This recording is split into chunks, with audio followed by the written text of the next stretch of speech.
Hello and welcome to Edie Extra, the new home for all of Edie's special audio features, building on our long-running Sustainability Uncovered podcast with one-on-one interviews, site visits, analysis, panels and more.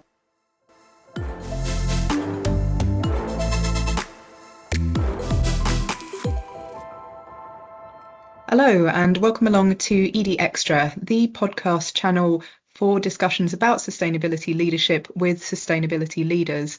And today we're talking all about climate resilient supply chains, which is a massive topic at the moment.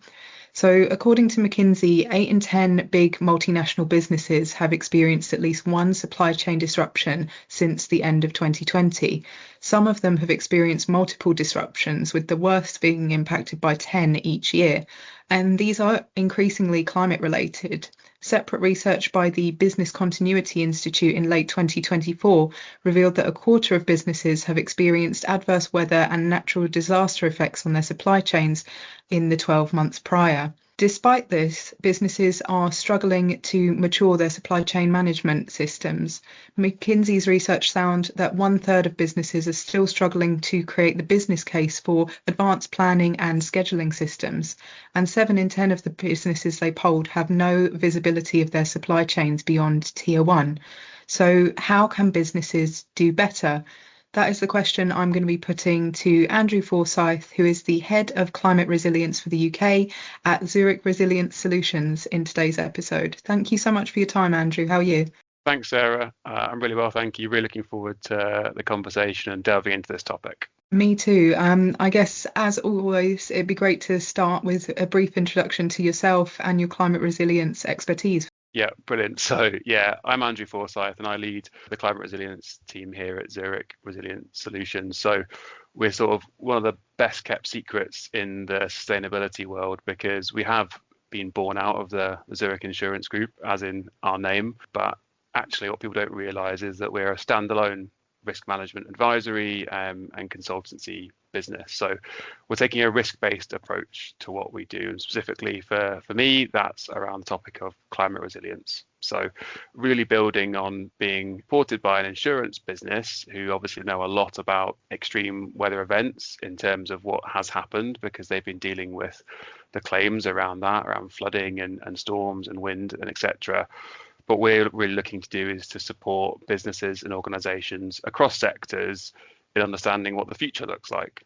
So how do we prepare and become resilient in the face of a changing climate? And what I'll talk about as we go through things today will be a bit about what we have learned, what we're experiencing, the conversations we're having, and also some of the tools and data that we use to really help people understand how can they adapt to a changing climate and how can they become more resilient. Great. And I guess we could just start at that obvious place, I think. So in general, Andrew, when you're meeting with businesses, speaking to them, in your experience, where are they usually at when it comes to assessing the resilience of their operations and their supply chains for physical climate risk? Is this sort of very new to most businesses? Is it very mature, or is it somewhere in the middle? Yeah, I think it's a really good question, and you've already referenced actually one of the reports I also want to draw attention to, which is a report that we actually sponsor with the BCI, so the Business Continuity Institute.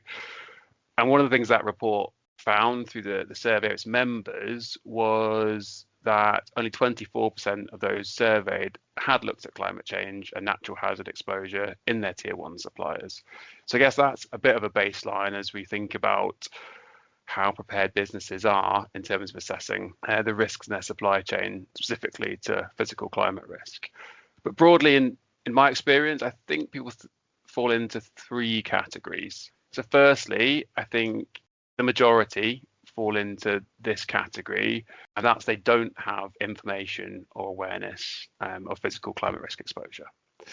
Now, that might be for a number of reasons. There could be a data issue there. It might be that actually they haven't had lived experience of supply chain disruption due to extreme weather, so it's not on their radar.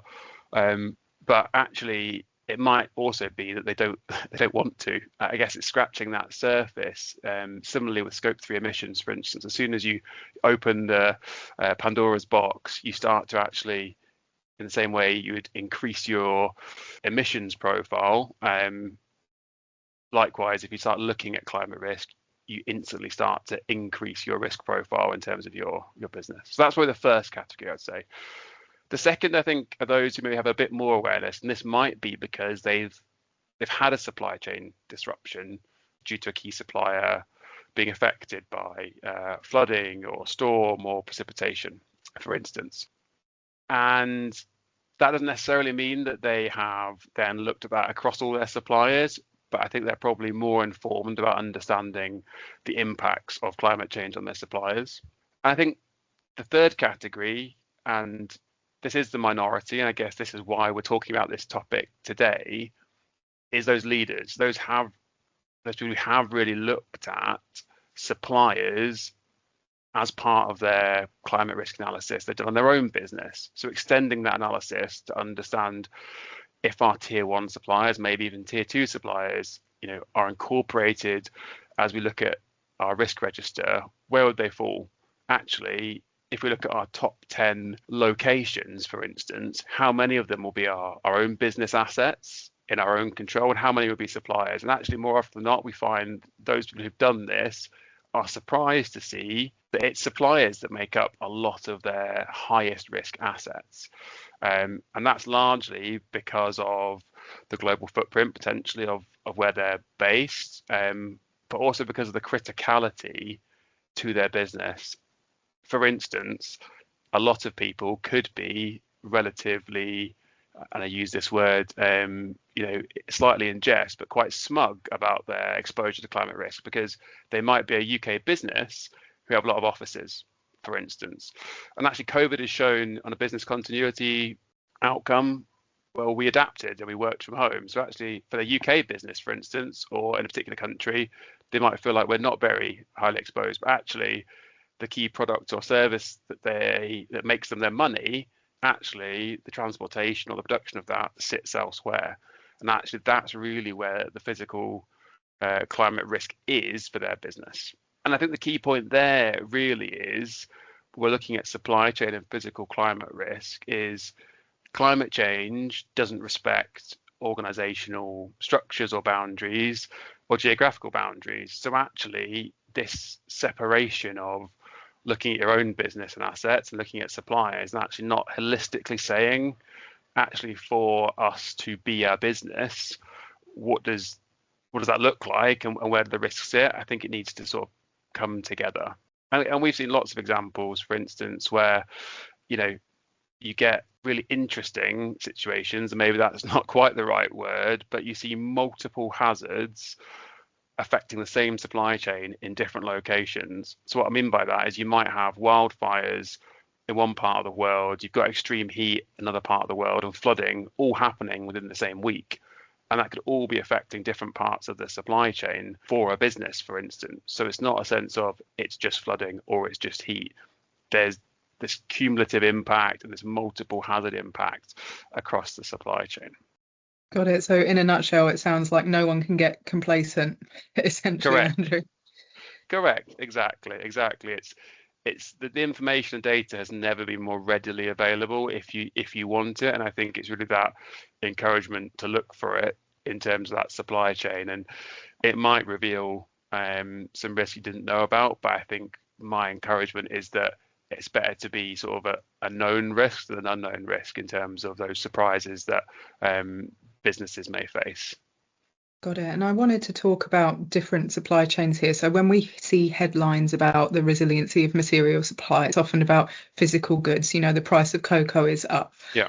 Car makers can't get their semiconductors. But for a lot of businesses, energy is a huge proportion of their supplier spend. So with the businesses that you're working at, are they properly considering the resilience of their energy supply when they're looking at their supply chain risk and opportunities? So I think, Sarah, this is a really fascinating topic, and actually probably a sort of core juxtaposition that we often see, which I think is this balance between mitigation and adaptation. I think a lot of people see it as quite linear in the sense of, we'll do our mitigation efforts, we'll reach net zero, and then we'll think about adapting afterwards, or as a next phase, I guess. I think we're very much in a situation that people have either realised or coming to realise adaptation and mitigation need to happen in parallel. That really is what climate resilience is. We're looking to slow down the effects or mitigate the effects of our impact on the planet. But actually, we're already seeing the impacts on us in terms of extreme weather events. So there has naturally been a real acceleration in the energy transition. So renewable sources, are going to be making up the majority, and we're moving to that cleaner energy solution. And a lot of businesses are doing that as well in terms of wanting to hit their net zero targets. Renewables are going to dominate the future of energy. But I guess when we think about physical climate risk, which is where our expertise at Zurich Resilience Solutions really sits, I think it's something that we've recently explored. So we released a report earlier in the year at London Climate Action Week, which looked into power generation and energy storage assets. So noting there's actually huge vulnerabilities with both the current infrastructure and stock, and also the future construction of these assets. There's an irony not to be missed here that there's already aging wind turbines, for instance, that aren't able to cope with projected future wind speeds. So we've already got aging infrastructure and assets that are part of that renewable solution. And we think about solar PV, for instance, and solar panels. Well, we've already seen instances of damage, for instance, for solar PV due to hail. Hailstones are getting bigger, and therefore the force at which they're hitting solar panels, for instance, and damaging them. Now, in general terms, things are getting more severe and more frequent. So not only are we seeing higher wind speeds and higher force of hailstones, for instance, they're going to happen on a more regular basis as well. So it's also the cumulative impact of some of these events that we're thinking about in terms of power generation and these renewable assets. As I mentioned, our report highlighted a number of things, but interestingly, it said that by 2030, which isn't very far away, 46% of the total renewable generation capacity will fall into what we have deemed the critical risk category in terms of its exposure to physical climate risk. So I think there's a point here largely for the energy sector, I think, in terms of embedding and implementing resilience into that new construction of assets or the retrofit and maintenance of current infrastructure.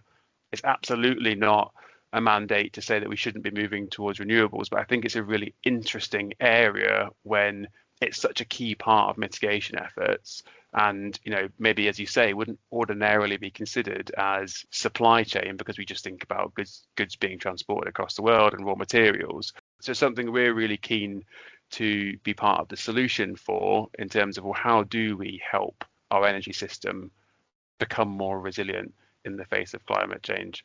Building it in at an early stage and making sure that these assets that are going to be a real key part of our future and a clean energy future are going to be protected and are going to be resilient in the face of climate change. Okay, and you said that there are some actions there for, the developers of the renewables, but I wanted to get your view on what the businesses who are procuring from them can do, and even if they're procuring, goods and services rather than energy. So you're a business, you found out that your suppliers are at risk. How do you meaningfully move forward with that conversation? So it's interesting, Sarah, because it's probably the same question I was asking about a year ago. I think before we really had a sort of wave of information about how this is being done. So a year on, I think I can now share a number of examples that we've seen in practice and how this is worked. So I think the worst case scenario, I don't think I've seen, which is essentially a very compliance driven view, which is, do this or you can no longer supply us, which I think was always the danger or the worry around scope 3 emissions reporting is, give us all this data, prove that you're going to be a net zero supplier by a certain date or you're off our list. We haven't seen a lot of that around this, but I think the key thing to note around that is that it's not like for like. There isn't a standard of resilience. What it means to be resilient will be very different for different suppliers because of that piece that I mentioned earlier around, well, actually what hazard is it that they're exposed to? And actually how critical a risk is it? And I think even then to say, use the example of high heat waves, for instance, or hot days or heat stress, whatever heat metric you're using, if you're saying in this location, we are identifying a trend that the temperature is going to increase, well, actually, it'll be different for different suppliers because it depends what's happening there, right? It depends if that's lots of people doing manual labor. It could be a data center that actually is by design, has got lots of cooling mechanisms and is in that location actually for a reason, because it can be in a hot temperature.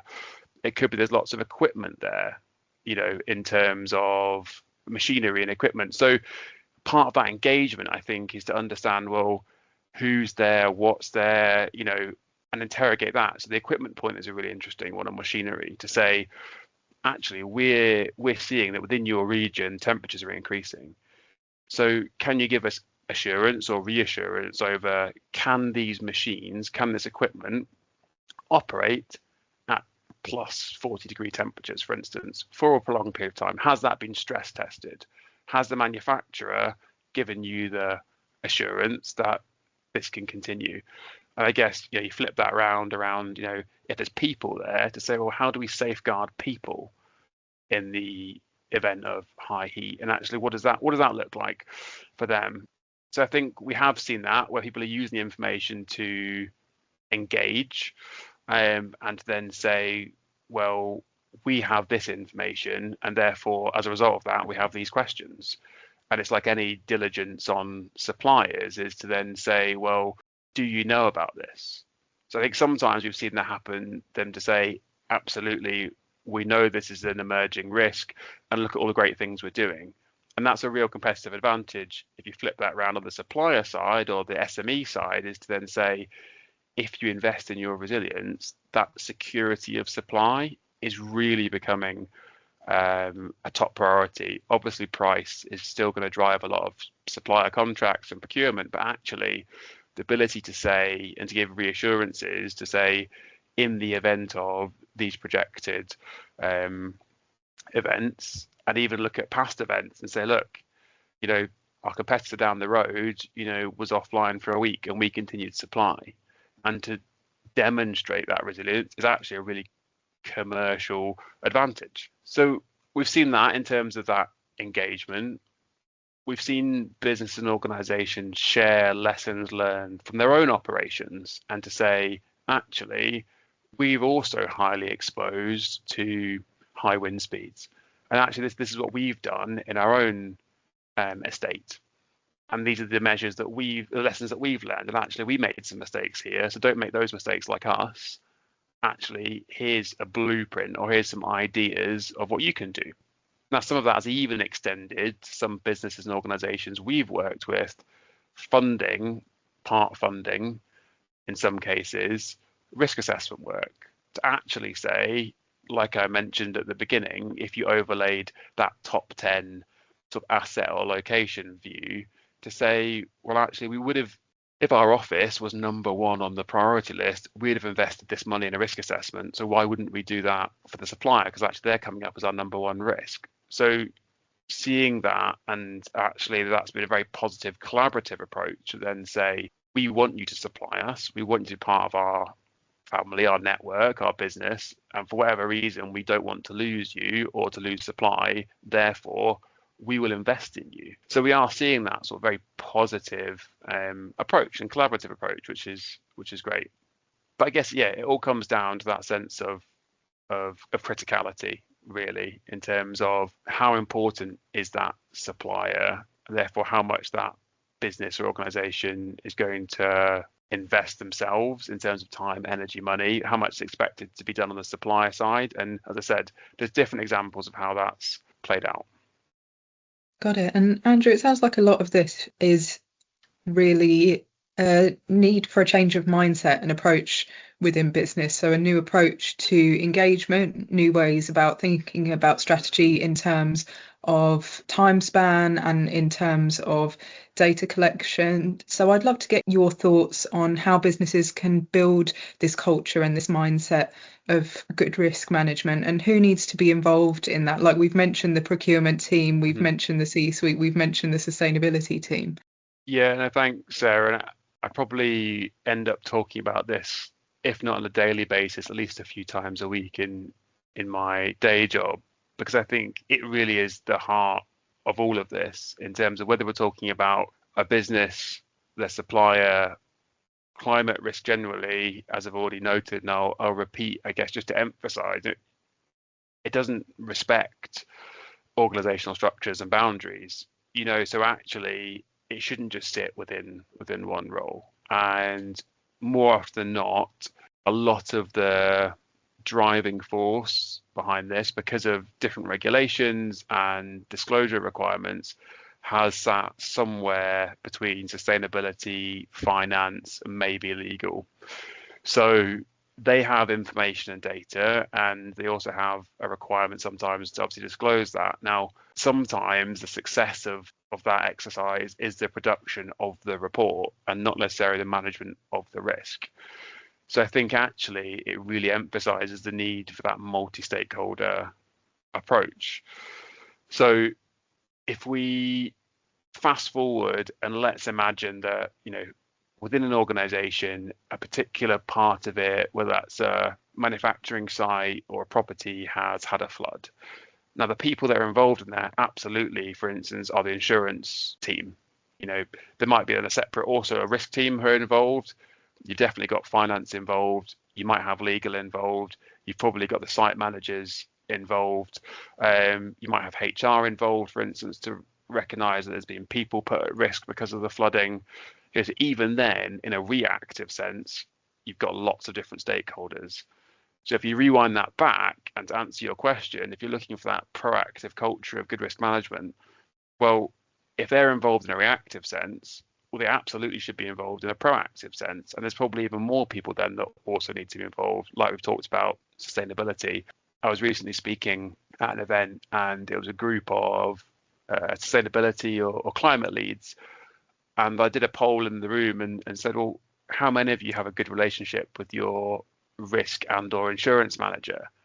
And no one put their hand up. So you've got this siloing of, well, we need sustainability reporting over here, with the operational realization of, climate risk, i.e. extreme weather, sort of sits somewhere else, whether that's with insurance or operationally, or site managers even, because even if a sustainability person has said, here are your emerging risks, well, actually, you really need the site level or whoever it is in charge of, maintenance or retrofitting to then say, actually, what's the right solution here? And what's the investment? What's the business case? I think that's really critical, is you need these multiple people to pull together the right level of sophistication of business case, so then finance, C-suite can look at that. Because actually we're seeing, I mentioned legal, we're seeing elements of, litigation claims coming to say, hold on a minute, you had all this information and data and you didn't take action, and therefore X, Y, and Z has happened, and there's liabilities relating to that. So, as you can tell, I've got lots to say on this topic, but I think it's really important that we really need multiple skills, multiple people to manage climate risk. And a key objective I have whenever trying to speak about this topic is to really say, well, sometimes the danger is that it is siloed as a sustainability issue, and actually it really needs to be brought out as a business risk. The Zurich Insurance Group do a report every year for the World Economic Forum, and identifies the top risks both now, in the next 2 years, and the next 10 years. And climate change is currently ranking as number 2 for the next 2 years, but 4 out of the 5 top risks in the 10-year time horizon are either caused by extreme weather or caused by climate change. So it's really taking that risk-based approach to then say, how do we as a business ensure we have a business in 10 years because we're taking this seriously? So it's really just that ability to understand that climate data can sometimes be intimidating, or people think it's too complex, and it's it's scenarios and it's models and it's uncertainty built in it, and it is all those things. But I really think it's the ability to apply that what we're really saying is the past is becoming a less accurate predictor of the future, and therefore we need help. We need data and information to say, well, what is the general picture being forecasted through some of these models, and how do we prepare for that? Because actually, if we just simply look backwards, we're not going to be as resilient as we need to be going forwards. And that's why, as I said, the sustainability people absolutely have a role, but it needs to then be embedded and integrated across business decision making, investment decision making, and that risk management. And we really see good examples of it. On one end of the scale, not too recently, fortunately, I did see someone's risk register and it just had the word climate on it, just one word, climate. On the other hand, I've seen, risk registers that detail climate change and it's 20, 30, 40 pages. There is that spectrum still, to go back to one of the earlier questions about preparedness around this stuff, that, we're moving forward, we're getting there, but it's not all doom and gloom. We talk about it as a risk topic. Risk can obviously be seen as all very negative, but actually there's the flip side of that, which is the opportunity that if you're managing this well, you are going to be resilient, and therefore you are going to be able to hit growth ambitions or increase market share or be known as a brand or an organization that actually can thrive in this changing climate, rather than, I'll be facetious here, but every time it rains, oh, well, we know they'll be closed for a week or they'll be closed for 2 weeks because they can't cope. So yeah, hopefully all of that has made some sort of coherent sense. But as you can tell, I'm very passionate about really communicating the value of multiple people all being involved in managing climate risk. Got it. I think it's important on that opportunities bit as well, Andrew, because when I, in my job, do get to look at TNFD reports, the opportunities bit does tend to be quite sparse, like that one word thing that you've said. People say, oh, this might happen, and that's the end of the section. So need for some more positive data as well. Definitely, exactly. We're not here to scaremonger and it's be doom and gloom. I think it's more of a reality check in terms of, we've got the lived experience in the last number of years, and that will just continue to unfortunately grow, and therefore how we prepare for that is really critical. Of course, we've covered loads of ground in this episode, so there's lots there to be taken away for sustainability people, procurement professionals, risk management teams to consider and to add to their to-do lists. But that is all the time we do have for this episode of ED Extra. So Andrew, thank you so much for your time and all your insights. Perfect. Well, thanks, Sarah. Really appreciate coming on the podcast and sharing those insights.